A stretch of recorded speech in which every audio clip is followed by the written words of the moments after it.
donde nos encontramos con el docente Fernando Antonio Díaz Ríos, licenciado en Matemáticas, quien nos va a colaborar con una pequeña entrevista.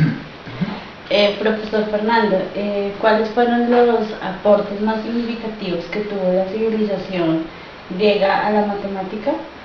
Bueno, pues la civilización griega fue una civilización muy importante. Tuvo su origen en la península de los Balcanes, 3000 años antes de Cristo, y su apogeo fue pues en el año 500 antes de Cristo. A esta civilización griega le debemos bastantes aportes al área de las matemáticas, con grandes pensadores y filósofos como lo fueron Pitágoras, Tales de Mileto, Euclides, entre otros. Y básicamente ellos contribuyeron a hacer que la matemática dejara de ser una ciencia puramente aplicada. Es decir, la matemática había evolucionado bastante, pero tenía utilidad en función de su aplicabilidad. Por ejemplo, se utilizaba básicamente para medir, para contar objetos, para calcular. Pero los griegos empezaron a darle como mayor trascendencia a la matemática como ciencia. Entonces ellos hicieron que fuera una ciencia más de razonamiento, convirtieron a los números en un objeto de reflexión y a los objetos medibles, como a los objetos cuerpos geométricos, también en un objeto de reflexión. Entonces a los griegos le debemos un avance muy sustancial en lo que es la evolución de la matemática como ciencia. Profesor Fernando, uno de los principales o más destacados matemáticos durante esta civilización griega fue Pitágoras.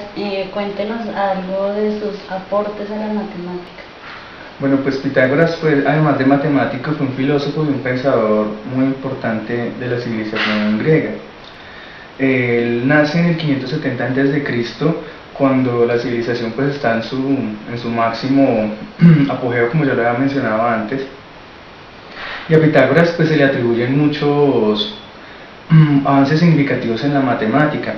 Principalmente se le atribuye el hecho de que él transforma la matemática y la vuelve de cierta manera independiente y liberal, tomando pues como distancia de los hechos reales en lo que se producen los fenómenos matemáticos, ¿sí?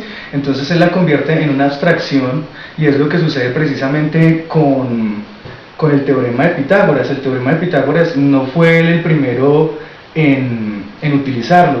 De hecho, los antiguos babilonios y los egipcios lo utilizaban en diferentes contextos, pues contextos mucho más prácticos. Lo que logra Pitágoras es hacer la abstracción y teorizarle y establecer una fórmula sobre ese teorema de Pitágoras, en el que establece que el cuadrado de la hipotenusa es igual a la suma de los cuadrados de los catetos en un triángulo rectángulo.